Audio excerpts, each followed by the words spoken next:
Um, Good morning, everybody. We're so thrilled and happy to see you here today. For those who don't know me, although I think I know everybody here, I'm Aaron Gorodinsky. I run the campaign for the Jewish Federation, and I also the head of the Partnership Together. The Partnership Together is a program between the Federation, so the Jewish agency, who connects one community in Israel and one community in the United States. And there's about 110 partnerships, and we are proudly one of the last or the largest partnership to be joined with one community in Israel. Most of them are part of a consortium, but we are a one-to-one community. And our community is a region in Israel called Yoav. And as part of that partnership, if you have kids or grandkids in camp, you will see we have a shaliach from Yoav right now, Noam, who's working at camp. We bring teams, we go to Israel, we do missions, we do programs together. And Michael is a member of the partnership in a sense that he lives in one of the communities that correspond to Yoav. So we're very happy to partner with the women of KI and Federation and Partnership Together to bring together this very unique tour of Israel. So while we can't be there physically, we can at least learn about special places in Israel. And with that, I'm going to pass it to Mary. Thanks, Aaron. So I am Mary Salinger, and I am president of Women of KI. And I am just thrilled that we're able to offer this program today, especially in cooperation with Partnership Together. So is it Mikhail Bauer? Michael or Michael? Mikhail Bauer of Bauer Trails in Israel will take us on a journey through stories of the Galilee and walk us through the picturesque village of Peqiin. Is that correct? Peqiin. I knew I'd not get it right. So a little bit about Michael before we begin. He is a professional educator and tour guide, and he's author of Israel Journey, 8 Days in One of the World's Most Complex Countries. He specializes in geopolitical tours in Israel and has led adventure tours around Israel and in other countries. Over 24 years of experience, he currently teaches Middle Eastern history, does workshops, lectures, and seminars. He served as a commander in the paratroop forces as his IDF service. He is married with 5 children and lives on Kibbutz Bet Guvrin. And I know that you join me in giving a warm Lehigh Valley welcome to Mikhail. Thank you very much. You can call me Michael, you can call me Michael. I'm honored and I'm happy to be here with you. I'm going to take you to the village of Peqiin, and the reason why I chose this village. So first of all, I believe that a lot let's call you a group, because that's what I'm used to looking at, been to the Galilee. And one of the beautiful things about the Galilee is that if you put a pin anywhere in the Galilee between Akko and Tzfat, and if you drive 10 minutes any direction in that area, you will meet Jews, Arabs, among the Jews, religious, non-religious, Sephardi, Ashkenazi, Russian immigrants, or others. Among the Arabs, you'll have Christians and Muslims and Druze and Bedouins and Falachi, whatever that means. Now, I normally am used to say, to finish that kind of quote and saying, and they all live well together. Unfortunately, recent May proved that perhaps there's more tension below the surface than we imagined. And but yet I will say that in the village of Peqiin, and even if you would see, as much as May was horrible, especially in Akko, drive through the Galilee, you can drive through Akko, any of those places with all the events that happened 2.5 months ago, and everything is as usual. And I would like to take the village of Peqiin as a case study and try and see, first of all, who lived there, a bit of Jewish history through the alleys of Peqiin, And I think it's a place that represents the Galilee relatively well. So let me first of all take you, I'll open a little presentation.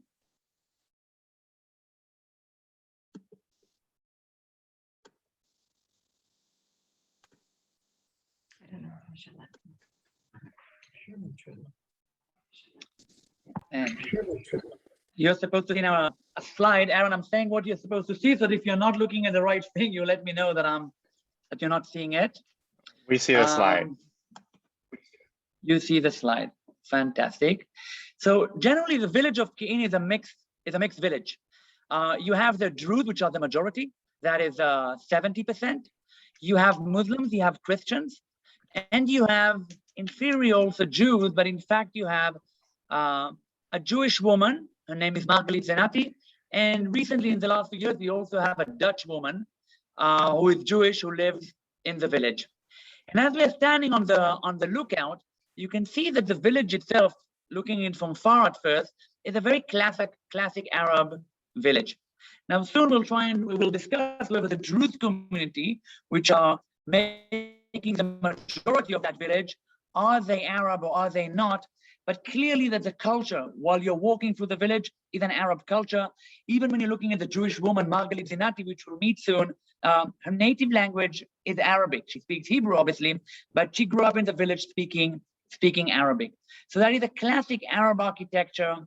And the first thing that we want to do is in fact to go and visit. Let me just walk you through it. Okay.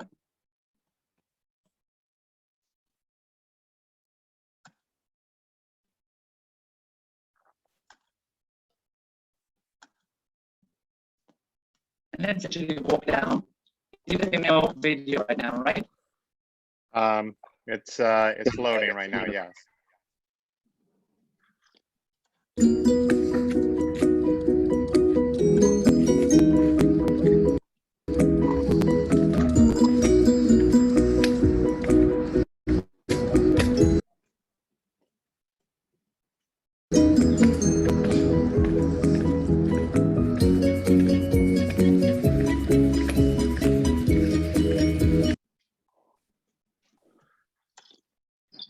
I think that perhaps the technology is challenging. I'll just show you a picture of it. And that might be a bit easier.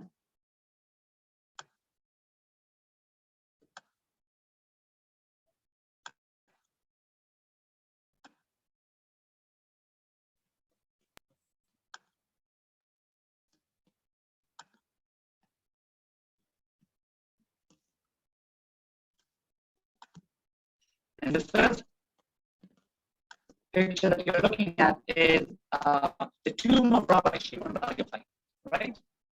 Generally, you're looking at you're with me, Aaron. We see the picture of the tomb of the tomb of the cave. Yeah, we're having a little trouble with your internet. You see a picture of a cave right now? We see the picture of the cave now, yes. Okay. So, and you can hear me well as I'm speaking as well? Now we can hear you well. Okay. Take a look at that cave. You're looking from far. It's a cave that actually, a person could walk in.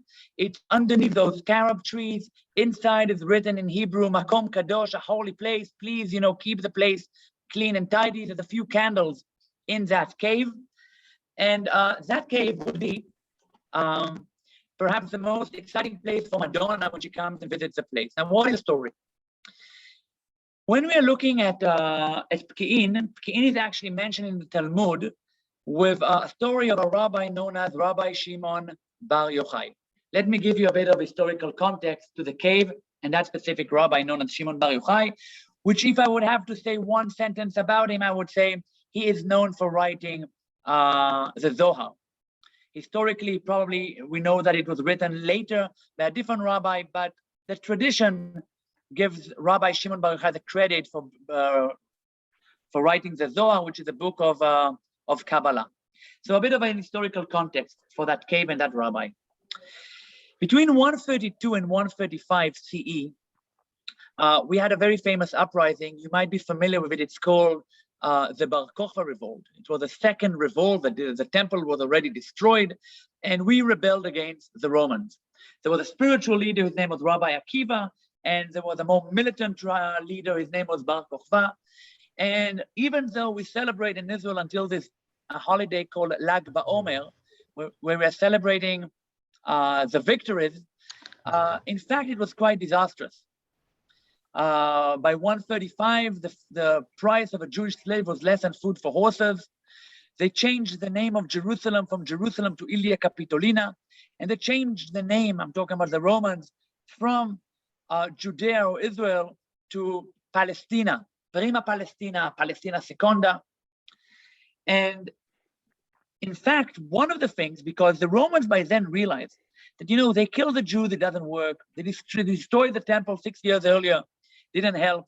They decided to try and cut the symbolic connection between Judaism and the land. That's why they changed the name to Palestina, named after those Philistine people that by then were no longer in existence. And they decided as well, in order to really finish Jewish continuation, to just destroy Jewish education. At the end of the day, you know it as well as I do, how are you trying to preserve Jewish education through the camp, through the schools, and they decide to ban what's called anointment, smicha, meaning you are not allowed to create a new generation of rabbis. You can learn, but you cannot get the initiation. And the famous rabbi that actually was killed, even though he initiated a new generation of rabbis, was Rabbi Akiva. Anyway, but he didn't have the ordination. We're escaping to the Galilee, and they were greeted by another rabbi. His name was Rabbi Yehuda ben Baba.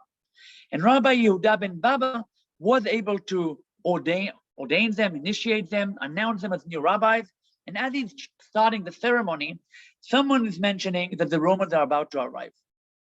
Among those youngsters is one man called Shimon Bar Yochai. The Rabbi Yehuda ben Baba that was initiating the ceremony announces them as rabbi. It's called in Hebrew smicha or hasmacha, right? And when he hears that the Romans are about to come, he tells them, go escape, I will slow down the Romans. Those people that are now rabbis escape, and Rabbi Yehuda ben Baba slows down the Roman army by them stabbing him 300 times. Until today, there is a junction near Haifa, it's called Junction Somech, named after the concept of smicha, which is initiating a new generation of rabbis.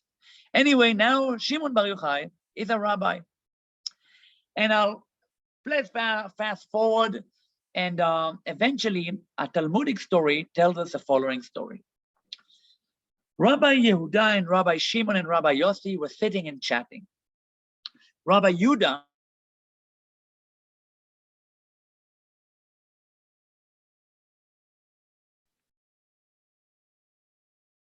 beautiful market, and Rabbi Yossi, which was in the room, says, what are you talking about? They're building markets for their own goods. They're building bridges for the taxing. They're building roads, for their own benefit. We should not support them. In other words, that's a nice way of saying that Rabbi Shimon is actually speaking loudly against the Romans. Another rabbi, which was sitting in the room, went to the Romans and literally turned him in, said, Rabbi Shimon Bar Yochai is speaking loudly against you Romans. And that might make a better connection. I don't know if that helps a bit. Let's see. And Rabbi Shimon is speaking clearly against them, and the Roman decide to kill him. And therefore it is written that he goes and he hides in a cave, the cave that I just showed you on the slide, with his son Rabbi Elazar, and he sits in the cave for 12 years, eating carob from the tree and drinking water from the spring you'll see in a few minutes. After 12 years, he comes out. A voice of Elijah comes down to him, and tells him, you can come out of the cave, you can go out. He comes out of the cave, he goes down, and he sees people working in the fields. And he gets all upset because during those 12 years, he lived a complete, absolute spiritual life. There's a lot of description of that period of time, how they used to cover through the week, cover themselves with sand, and wear their white clothes only for the Sabbath. But after 12 years, he comes out and he sees people working in the fields, and he can't accept that. And the story tells us that he was so powerful that whatever he looked at started to come up in fire. So a voice of God, bat kol in Hebrew, a voice of God came down to him and told him, what are you doing? You just spent 12 years in a cave. You're going out and you're ruining God's creation. You are not prepared for the real life. He goes back to the cave, stays there an additional year with his son, eating carrots, drinking water. And now it is 13 years, and he comes out and he sees people working in the field. And he keeps on going. That's the ending of the story. The question is, what do we do with that story? And a way that I would like to address, I don't know you, but I'm assuming, that I'm talking to a group with a Jewish background, liberal, Jewish people, and perhaps we happen to guess not from the community, but generally, what can we learn from that story? After 12 years, he came down out of the cave and was not able to live with the balance between the daily life, which is working, right, and the spirituality, which is studying and writing. 13 is not a random number. 13 is a number that represents preparation, right? That's why boys are bar mitzvah in the age of 13. The only issue that girls mature a lot faster. They can already be mature by 12, while boys cannot mature by 13. But by the way, I have 5 kids. 13, they're not mature, but that's a different story. But 13 is preparation. And only after 13 years of preparation was Rabbi Shimon Bar Yochai, who lived an absolute spiritual life, able to grasp the idea that life is a balance between the pragmatic daily life and spirituality. And I think that we all challenge with those questions. How do we balance spiritual life, pragmatic daily life? I think in Israel, by the way, it's one of the big challenges politically between ultra-Orthodox, secular, modern Orthodox. How do you balance spirituality, study, learning with the going in, holding a job, and so on? So the beauty about this Talmudic story is story, and then we can have a discussion about how we are going to balance that kind of challenge. Rabbi Shimon Bar Yochai, by the way, the Zohar, which is mysticism and of Judaism, was written in the 13th century by a rabbi called Moshe de Leon. But again, tradition is more powerful.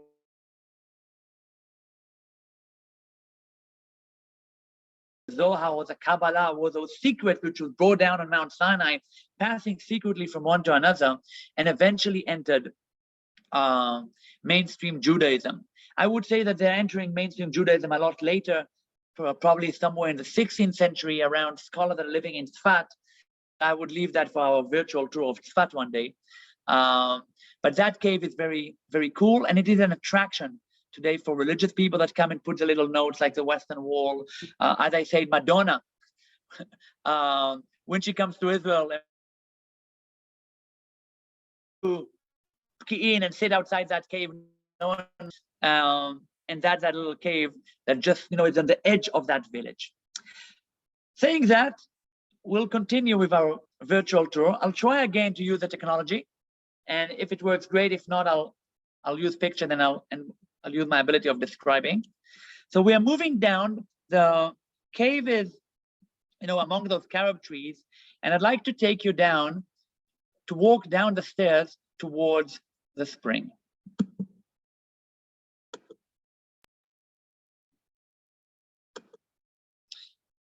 You see the Vimeo picture?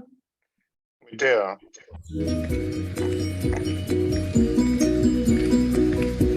It's moving much better.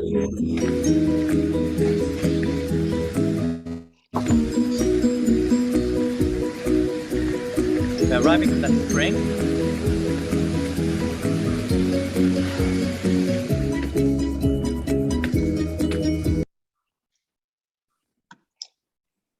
Let me show you a few pictures of that spring as well.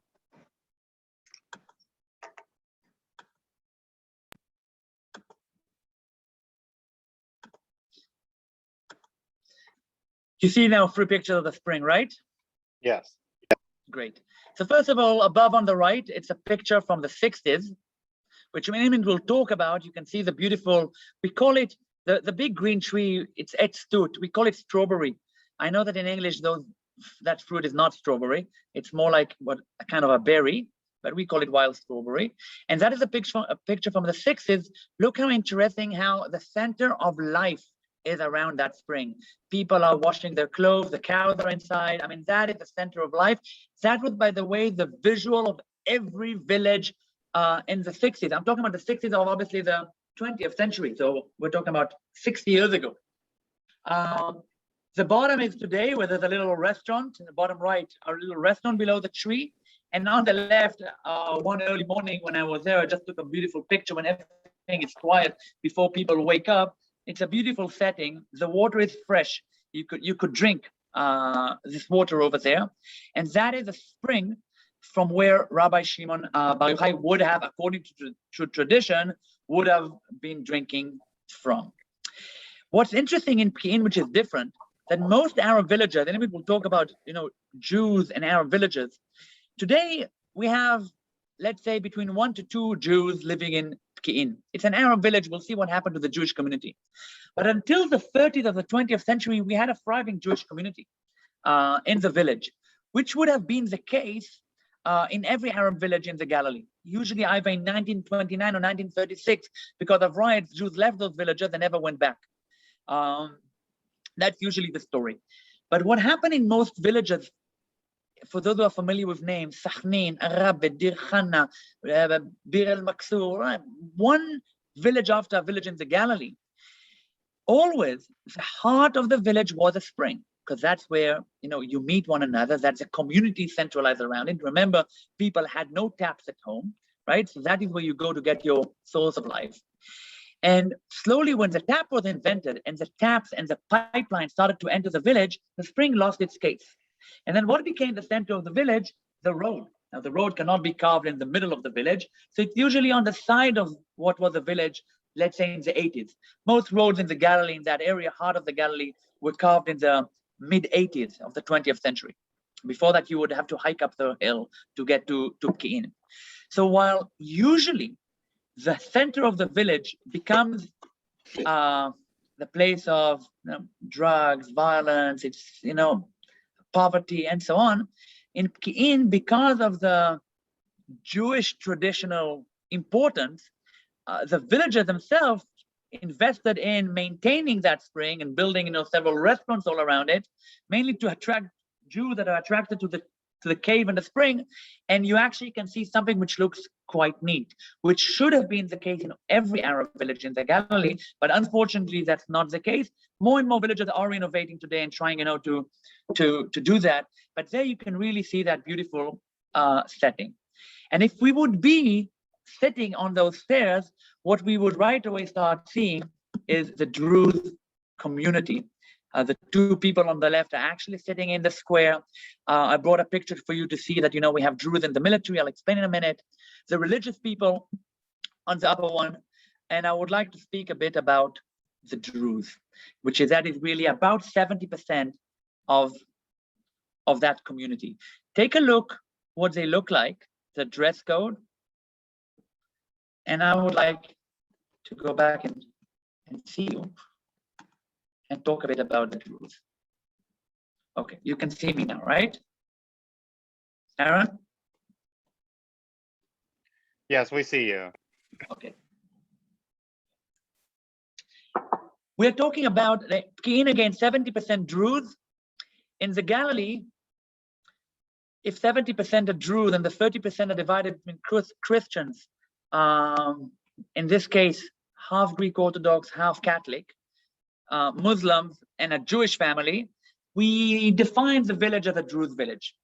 Now, the fact that you've got a village which is divided into those kind of sectors is something not unique. We talked, before we started the Zoom, I was talking to the Salinger family about the Maronites in Lebanon. If you would go to Lebanon, you would see today 2021, you'd see a classic design where if you're looking at the villages, you've got the Shiites, the Sunnis, the Druze. If you're looking at neighborhoods, they are divided into neighborhoods. The Galilee is exactly the same. Same thing would be in Syria. There's a division into cultures. Some people would criticize that and call it segregation. Other people will talk about the beautiful sense of community. I think what eventually defines whether it's beautiful or not is how those communities actually react to one another. In Peqiin, things are working. There's sometimes tension below the surface, but overall it's a very safe, non-violent village. So the Druze dominate the village. And you see that domination very interesting in the social fabric of the village, where the Jewish woman, Margalit Zinati, that we are going to meet, her best friend as a kid was a Muslim girl. Why?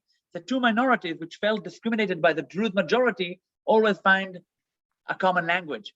So the majority always is challenging. The only question is who's the majority and who's the minority. And here, when you zoom into the village, you see suddenly a switch of orders. While in the Middle East, the Islam tends to be the majority, and the Druze are the minority. In Israel, Jews tend to be the majority. In the village, it's a world of its own. It's a Druze majority with a Muslim Jewish minority, which has its own interesting dynamics. The Druze is a religion that broke out of Islam about 1,000 years ago. It broke out of Shiite Islam. It's an independent religion. It is not a stream of Islam. It is completely independent, exactly like Judaism and Christianity are two different independent religions. When they left Egypt, they had to escape because the Druze are considered non-legitimate by Islam. I'll explain. Islam, the Muslim religion, does accept the legitimacy of Jews and Christians. They are called in Arabic al-Ahl al-Kitab, the people of the book. They can live under a Muslim entity as long as they pay the non-Muslim fee, which is called the jizya. But religions that in their scripts is any saying against the core of Islam is non-legitimate. The core of Islam is one sentence, which is La ilaha illallah Muhammad Rasul Allah, which is there's no God but God, and Muhammad is a messenger of God. In Judaism, we have nothing against it. We all understand that it's because our scripts were earlier. But the bottom line is we have nothing against it, right, in our scripts. Same thing in Christianity. Druze, Baha'i faith, Yazidi faith are actually an addition to the core of Islam and therefore are unaccepted by Islam. This is crucial because the Druze, which were afraid of Islam, escaped Egypt in the 11th century and created a mechanism of protection where they kept the religion in secret, which makes my life very easy because any question you have about the Druze, I can always say it's a secret. But in addition to that, went to all those mountainous areas, off the beaten, off the road, off the track, and you will find them in Israel, in Lebanon, in Syria. Today there's roads to those places, but in what was once those mountainous places in valleys or on top of mountains, which actually harder to get. And they created a culture which is defensive from Islam, which they were always afraid of. So they believe in reincarnation. They don't have a national, they have a national identity, but they do not have a desire of a state or geography of their own. They have their own flag. It's a fascinating culture.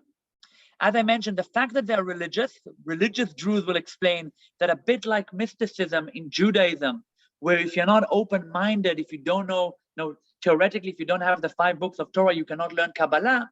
Similar, they'll say that if you're not open-minded with some sense of preparation, you will not understand anyway the Druze religion.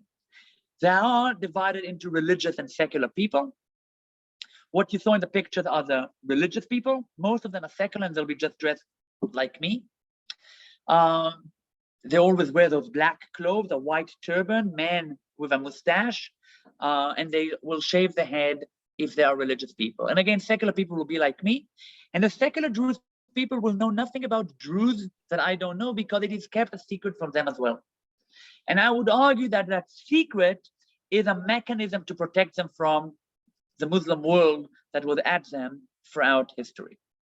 When it comes to the relationship with Israel, from 1956, there's a mandatory service for the Druze people in Israel. It was a mutual negotiation for several years between the leader of the Jewish community and Israel, and today it's a mandatory service. And when you serve mandatory in the military, their integration into the Jewish majority is a lot better than you would see among the Arab population that is not serving in the army. Even in the language, culture, psyche, mainly psyche, between the two communities. Are they Arabs? That is for a complete other discussion as how do we define an Arab. But if we are defining an Arab as an ethnicity and a culture and a people, which originates from the Arabian Peninsula, they follow the criteria and they're Arabs. But if you sit long enough on those stairs in Peqiin and you ask people, are you Arab? You will see people moving around uncomfortably. Say, well, we're not Arabs, we're Israeli, we're Druze, we have an Arab culture. That's fascinating because in Lebanon, if you'd ask Druze if they're Arabs, they're sure. And in Syria, if you ask Druze if they're Arabs, sure they are. So why aren't they Arabs in Israel? And that has to do with it when we talk about identity.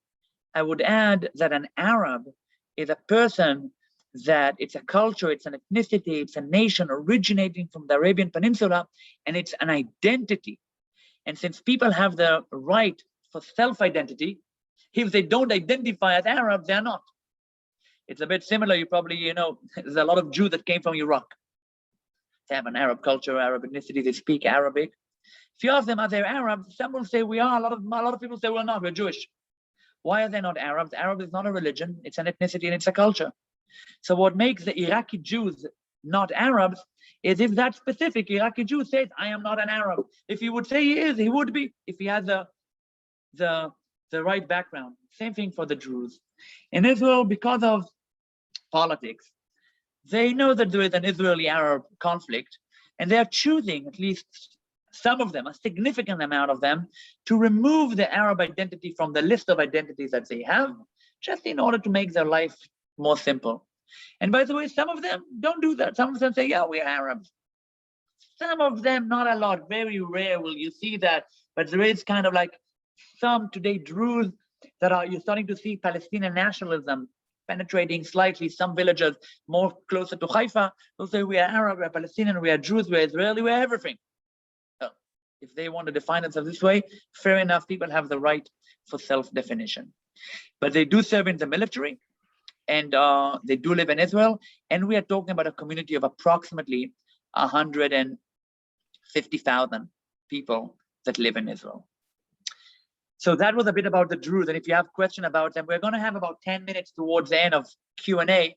So any question about the Druze, feel free to either afterwards ask or just put them on the chat.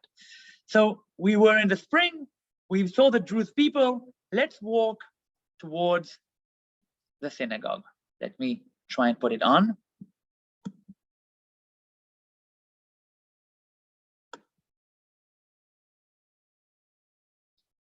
No, we'll do it differently.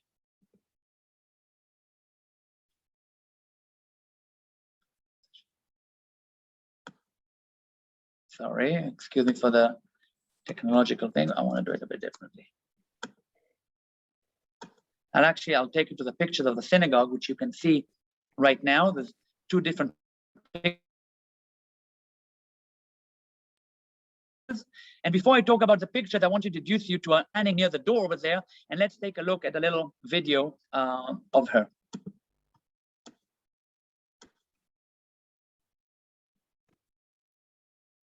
You see the YouTube, Aaron? Right now, we just see a gray screen.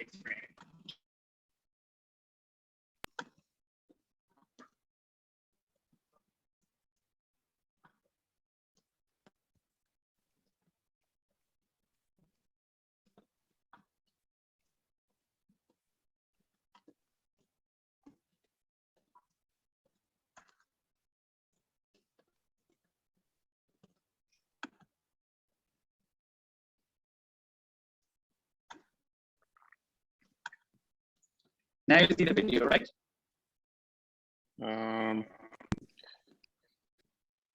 There we go, yes.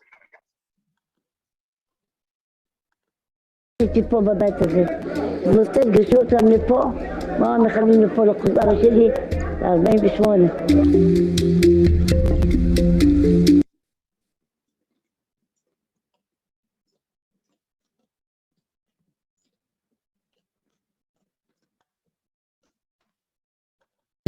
מסוגל איתי פה בבית הזה.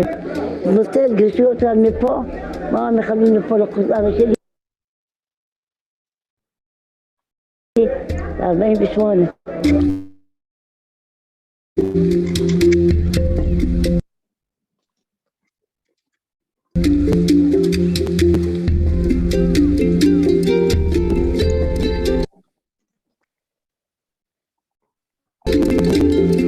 פה הכפר היה כל חיים ביחד, זה הכפר הזה היחידי בעולם.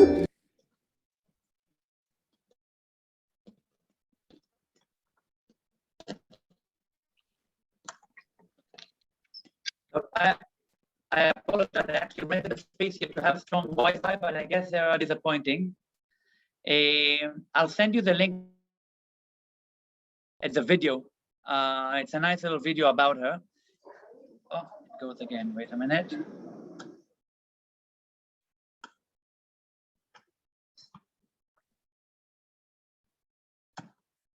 You see me now, right, Aaron? Yes, we see you. Yeah. Did you manage to see a bit the faces, a picture of her walking on the street? Yes. So what we're looking at a synagogue over there and a woman called Margalit Zinati. So let's start with Margalit, first of all. I remember that today she's 90 years old. Years ago, I've been guiding her for many, many years. And when I guide in English, it's easy because she doesn't understand. But when I used to guide in Hebrew, I would go to the synagogue and I would try and talk about the stones. And she would yell at me, "What are you talking about the stones? Those are only stones. Talk about me." So then I would talk about her the next time. And then she would start yelling at me, "What are you talking about me? Talk about the stones." So she's a very interesting character. She grew up in that place.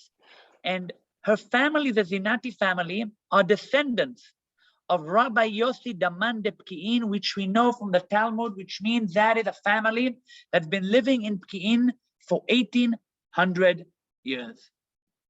Now, when you go to Israel, you're probably familiar.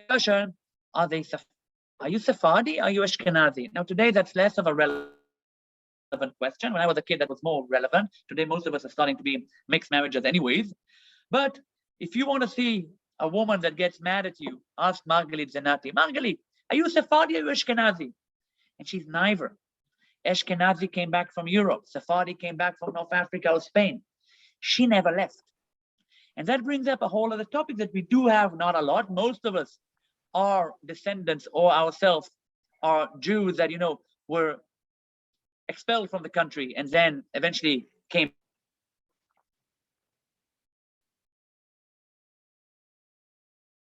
Most of our parents of Israelis immigrated after the establishment of the state.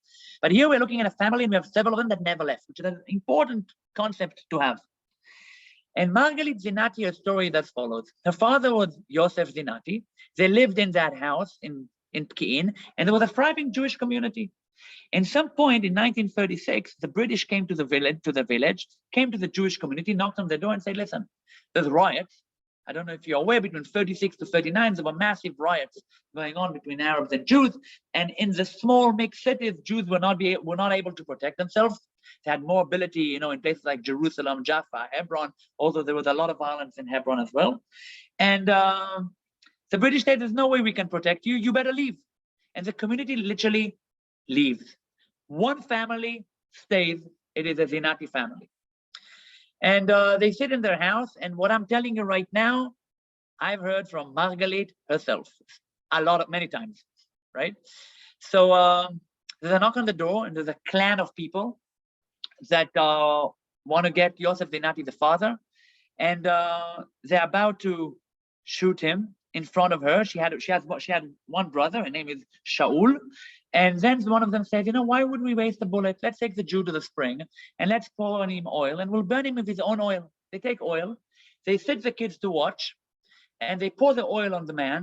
And just before they lit him in fire, an elder Druze goes by and bargains with those youngsters, "Hey, I'll buy the Jew from you. How much do you want for him?" And they bargain, and he buys the family on the spot. But the deal is that they leave the village. So in 1936, the Zinati family actually leave the village and they go to Hadera, what Margalit calls the Galut Hadera, the exile to Hadera. But the only family by 1940 that came back to the village was the Zinati. While all the community were just kept on to mainly to Haifa or other places, the Zinati family did come back.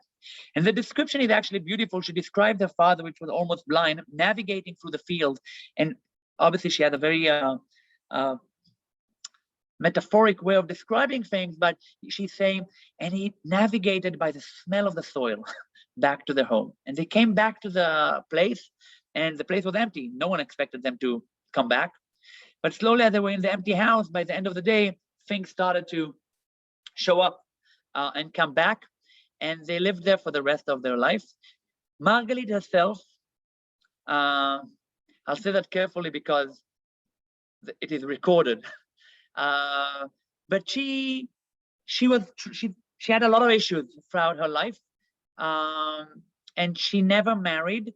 If you would ask her, why did you not marry? She said, because if I would have a family and kids, I would not have the ability of taking care of my mother. She took care of her mother and of the synagogue. And Margalit was the keeper of that synagogue until today. A few years ago, there's a young guy from our Lord that started to do some shows and theaters, and he managed to touch something in her heart. And I feel that he is the son that she never had. And suddenly you go to the synagogue, Margalit is not there, and she is on a tour to the Dead Sea with the old age home from the nearby city of Ma'alot, all sort of things that we never saw before, which is good for her. And she lives right over there until today, but she has no children. Her nephew now comes by to help her, but we are looking at her, and I want to show you again a picture of her. And she's known to be the last woman of Peqiin, which is quite of a dramatic claim. That's her on the left. You see it, you see the picture, right? Aaron?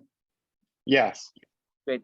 So it's her on the left, and on the right, that's actually just a few months ago, two of my kids, we went and she was telling a story. We're sitting in the synagogue and hearing her tell all that story. She speaks half Arabic, half Hebrew. It's very hard to understand her.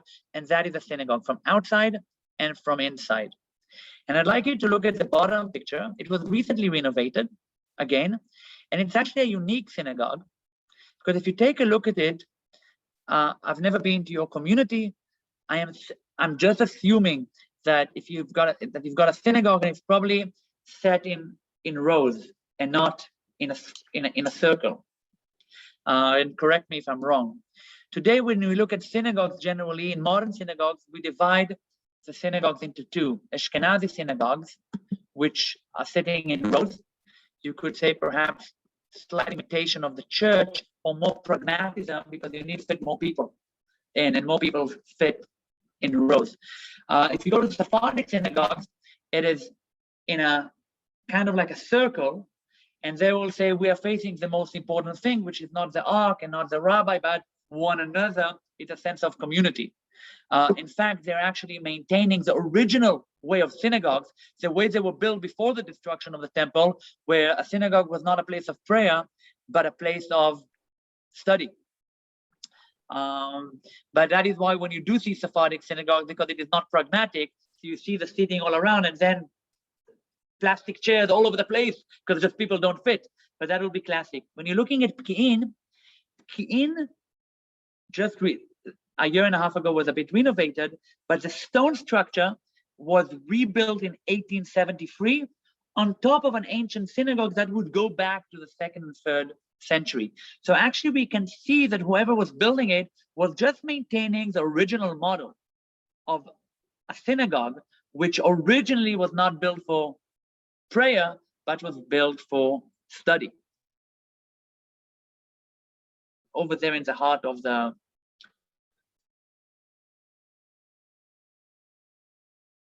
village. That Margalit and the synagogue, and that bills changed. But for those who remember, I want to show you what our 100 shekel bill used to look like. You might be familiar if you've been to Israel in those years. That is a 100 shekel bill. Now, if you take a look on the right side, you see the picture, right, Aaron, of the bill? Yes. Yes. Great. So on the right side is Yitzhak Ben Zvi, our former president, second president, which, by the way, was a very close friend of Yosef Zinati and had a lot of appreciation to that whole story that I told you. And on the left, if you look below, where, that stone, you'll see the window and the door of the synagogue. And above it, you will see the village itself, and you'll see the tree that we saw in spring earlier before. And I'm just reminding you that the 100 shekel bill is the most used bill in Israel. So why did they put it on 100 shekel bill? Because someone acknowledged the fact that, with all respect to Rabbi Shimon Bar Yochai and to the other communities, the idea was to show a Jewish continuity from the 2nd, 3rd century to our days through the story of the Zinati family. So they're actually on the 100 shekel bill, which is interesting. The last story, which we have really just a few minutes, that I do want to share with another fascinating woman. By the way, look, it's an evening of women. For you, it's actually not an evening, but it's an afternoon of women. And the last woman that I want to share with you is a woman called Jamila Khir, which is known, when I talk to her, I call her grandma. She's not my grandma, but that's how I call her. I wrote my work in university about her. That is the wealthiest Druze in the entire world. Her product is a soap that's called Jamila's Secret. Everyone calls her Safta Jamila. I call her, say, hey, Safta, ma shlomech, Safta, how are you? But it's Jamila Khir. And her story is actually fascinating, which also shows you a bit about the opportunities that you might have, that one can have in Israel. Jamila Khir was born in a poor family. She had no shoes. I mean, poverty to the level that, which was something very common in those villages in the 30s and 40s and 50s. And when she was 8, she got married in a young age. And when she was 18, she did something that no one did before. She left with her husband and they went to Ramle, center of Israel, and she worked. No Druze woman works outside the village. No Druze woman works. And that was when she was 18. She's today in her 80s. So, everyone was talking about her, a lot of pressure on her husband, all the terrible names that you can just imagine of criticizing that woman. Her family was considered a disgrace for the Druze community that their daughter is working. And she just had one dream all along, to have enough money for her children to have shoes. She did send her children, she had only boys, to a kibbutz to get an education. They learned with a Jewish kibbutz called Netzer Sireni. And eventually, 13 years later, randomly, it's 13 again, they come back to the village. And everyone was speaking against her. She was telling me that when people, would look at her, she would spit on the floor. And all the Druze women know how to do soap from olive oil. It's a known thing. All the Druze women are selling olive oil soap. Her mother used to be the pharmacist of the village. And she taught her everything about medicine and herbs. And she thought to herself that she's able to combine the knowledge that her mother gave her and the olive oil soap, and that combination no one did before. She makes a lot of experiments, and eventually she comes up with a soap. She used to sell pita bread to Jews that used to come to that cave that I showed you earlier, and then would give people as a present the soap and tell them, don't pay me money, just send me a feedback. Her kids were in the military. They were all in Golani, and one was in the paratroopers. She used to give them soap and just ask them, give me feedback. And suddenly people, heard about that woman. She's very charismatic. When you see her, she's super charismatic. That giving soap to people near that cave of Rabbi Shimon Bar Yochai, it sounded like a mystical, impossible story. So one day comes a journalist. His name is Phyllis Glazer. For those of you who have been reading the Jerusalem Post for a long while, might know that name. And Phyllis Glazer just writes a beautiful article about this charismatic woman sitting under a tree, giving soap, selling pita bread near the tomb of Rabbi Shimon Bar Yochai, not the tomb, sorry, the cave where he wrote the Zohar. I mean, you couldn't write such a script. So once the article came out, it started to be a pilgrimage, not to Rabbi Shimon Bar Yochai, to Safta Jamila for the soap.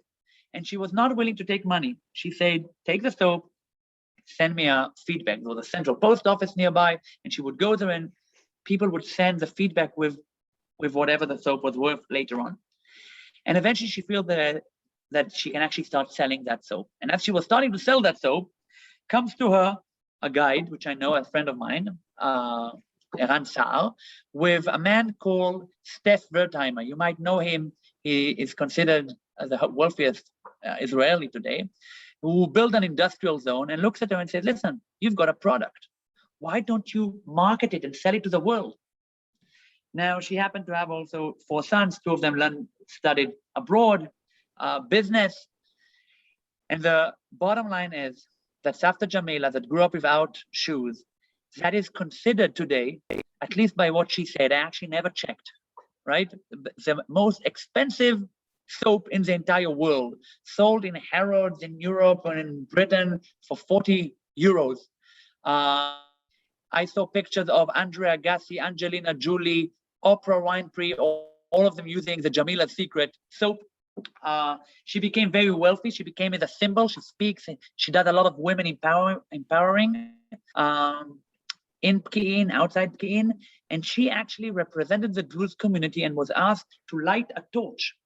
You know, we have in Independence Day that torch that we light with, distinguished members of different communities.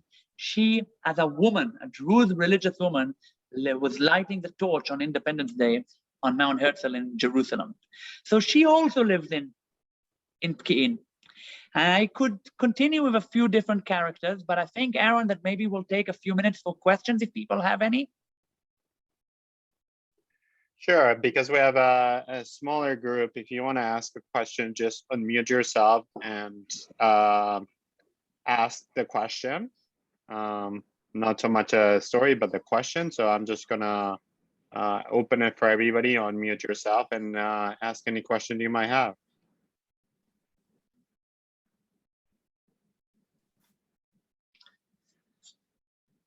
Do the Druze have the same educational instincts of the Jewish people, sending to schools and that, or compared to the Arabs, or compared to the Haredim? So you know, when you compare it to Jews, so the question which Jews, the easy answer is not exactly. Look, the Druze first of all are learning in the public system, but you might know that the public system in Israel is divided. You have Jewish secular, modern Orthodox, ultra-Orthodox, Arab, and so on. The Druze are before, and when you are looking at statistics and you're looking at the Arab minority, the performance is dramatically lower than the Jews, while we are not counting the ultra-Orthodox, because you can't really measure the ultra-Orthodox. They have a whole different system without mathematics and English and so on. So generally, when looking at the Arab minority, including the Druze, it's performing lower than the Jewish sector. But if you start if you pull out the Bedouin community and you leave the Arab community without the Bedouin community, especially from the south, you're starting to see the gaps closing, getting closer to the Jews. If you remove everyone and you leave the Christian community, look, Israel is very strong in innovation, but when you're looking at our performance in international exams, PISA exams, all those international exams that I know, we are terrible. We are absolutely terrible. We don't exam well. We are good in innovation, but we don't exam well. The strongest schools in Israel today in scores are the Christian Arab schools. It's usually number one. In the top 5, usually 2 schools from Abilene, from Nazareth, usually Christian schools, performing higher than even good Jewish schools. That's very interesting. It doesn't translate later on to necessarily achievement in the tech industry and so on. So when I'm going to the Druze, it is Jewish periphery, which is weak at Tel Aviv in the area, or the Jews in Carmiel, the Jews in Sfat, and so on. Did that answer your question?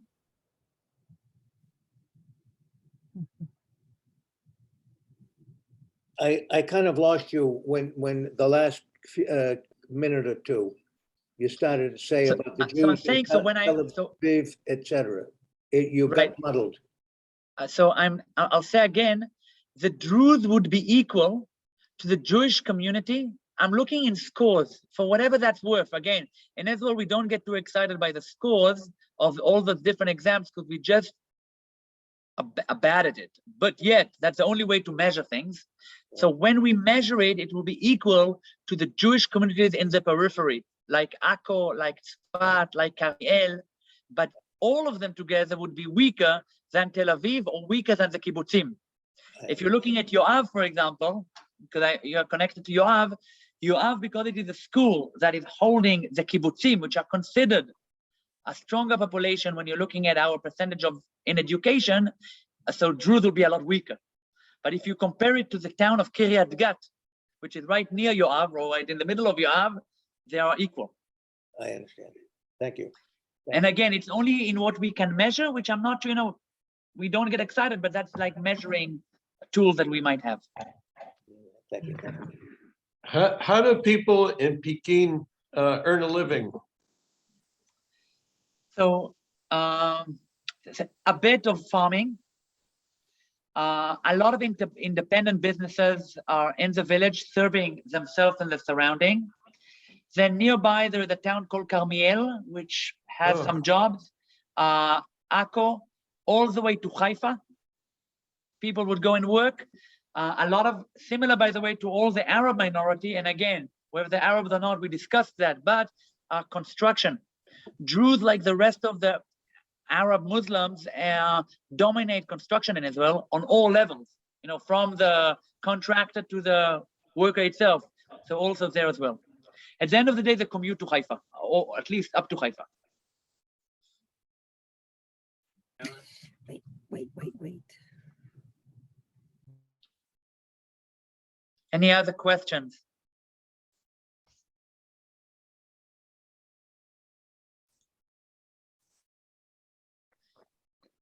I didn't see anybody else, so I'm gonna jump in. Oh, I have a wait, one more question. When you were talking about the schools, what about the higher education, like the Peqiin and that kind of thing? Good. So first of all, since you asked, the first woman ever, Druze, which is also from all the Arab minorities that ever slept in dorms in Haifa University, was a daughter of Jamila Khir, the woman with the soaps, which was crucial because that actually, and that's also, by the way, her daughter was the first Druze girl that ever had a driving license. Now that's a huge development because those people live away, and living in dorms because of modesty was never allowed by the family. And then how do you access education if you need to drive back to the village, which, by the way, until a few years ago, also transportation was very poor. So it actually prevented girls from learning at all. So first of all, regarding women, and I don't have an actual stat, but what I've heard, and I know that it's on the Arab minority in general true, that first of all, the amount of girls in higher education is higher than boys, which is a very interesting thing. Most of them are studying social work and being a teacher, which is something that is very much directed by the families in order for them to afterwards work in the village and not outside in the school and so on, which means that they are educated, they have high degrees in a high percentage, but it also creates some unemployment because there's not enough jobs for the amount of teachers that you have among the Druze people. So I don't have a specific statistic for the Druze. I know it's higher than the average Arab community, and the Arab community in Israel is standing on between 10 to 15% of the students in Israel are of the Arab minority. So that gives you, which is a good representation because they're 20% of the population, but a lot of them are getting a degree in Jordan. So they're probably getting to, towards their percentage in the population, which is quite remarkable, because remember that the Jewish community is a very, in compared to the world, a very educated community. So to summarize what I just said,